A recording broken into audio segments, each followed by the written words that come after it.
Israel আর হিজবুল্লাহর মধ্যে ভয়াবহ ক্ষেপণাস্ত্র আর ড্রোন হামলা দেখল বাকি পৃথিবী। ইরানকে যুক্ত করে কয়েক সপ্তাহের বাক চ্যানেল আলোচনা হিজবুল্লাহ আর ইসরায়েলের মধ্যে বিশাল সংঘাত এড়াতে কাজে লেগেছে। আরব আমিরাতের সংবাদ মাধ্যম দ্য ন্যাশনাল জানিয়েছে, গাজায় যুদ্ধবিরতির আলোচনায় আরবের মধ্যস্থতাকারীরা ইরানকে পুরোপুরি অবগত রেখেছে। হামাস নেতা ইসমাইল হানিয়ার হত্যার প্রতিক্রিয়ায় সীমিত প্রতিশোধ এবং তা দিয়ে গাজায় ইসরায়েলকে যুদ্ধবিরতিতে নিতে প্রভাব তৈরির চেষ্টা থেকেই মূলত ইসরায়েলের ওপর হিজবুল্লাহর আক্রমণ। পরিস্থিতির উত্তাপ কমাতে মিশরীয় এবং কাতারি কূটনীতি বড় ভূমিকা পালন করেছে বলে বৈরুতের একটি রাজনৈতিক সূত্র থেকে জানিয়েছে দ্য ন্যাশনাল। কোনো লিখিত চুক্তি না হলেও মধ্যপ্রাচ্যে নরক ডেকে আনার বিষয়ে সম্মতি মিলেছে। এই অঘোষিত বোঝাপড়ার সাথে সামঞ্জস্য রেখে মাপা প্রতিশোধ নিয়েছে হিজবুল্লাহ।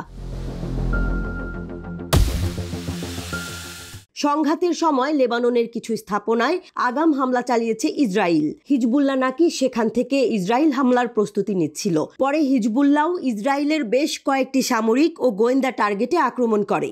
সংগঠনটির সেক্রেটারি জেনারেল হাসান নাসরুল্লাহ বলেছেন, ইসরায়েল বৈরুতের দক্ষিণের শহরতলিতে হামলা করেছিল এবং হিজবুল্লাহ কমান্ডার ফুয়াদ শকরকে জুলাইয়ের শেষে হত্যা করেছিল।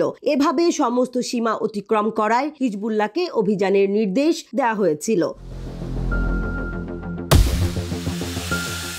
গত ৮ অক্টোবর থেকেই হামলা পাল্টা হামলা চালাচ্ছে হিজবুল্লাহ ও ইসরায়েল। হিজবুল্লাহ বলেছিল, লেবানন ইসরায়েল সীমান্ত জুড়ে আক্রমণ তখনই বন্ধ হবে যখন ইসরায়েল ফিলিস্তিনের বিরুদ্ধে যুদ্ধ বন্ধ করবে। ইসরায়েল বলেছে যে সাম্প্রতিক হামলায় তারা হিজবুল্লাহর অস্ত্রাগার ক্ষতিগ্রস্ত করেছে। এটা কতটা সত্য?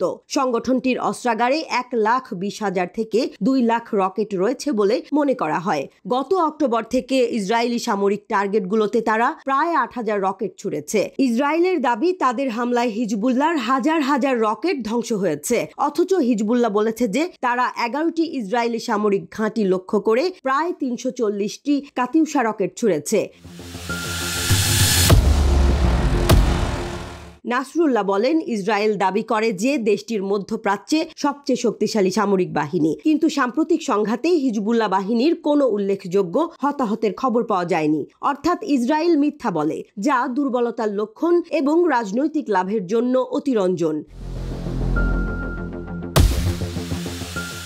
সামনে কি হবে? বোঝাই যাচ্ছে যে হিজবুল্লাহ যে কোনো পরিস্থিতির জন্যই ভালোভাবে প্রস্তুত। এখন ইসরায়েল কি যুদ্ধবিরতিতে সম্মত হবে, নাকি তাদের প্রধানমন্ত্রী বেনিয়ামিন নেতানিয়াহু সেনা প্রত্যাহার না করার নতুন নতুন বাহানা যুক্ত করে পরিস্থিতি আরো খারাপ করবে? ইসরায়েলের নরক দর্শনের স্বাদ মিটে গেলেই সব পক্ষের জন্য ভালো।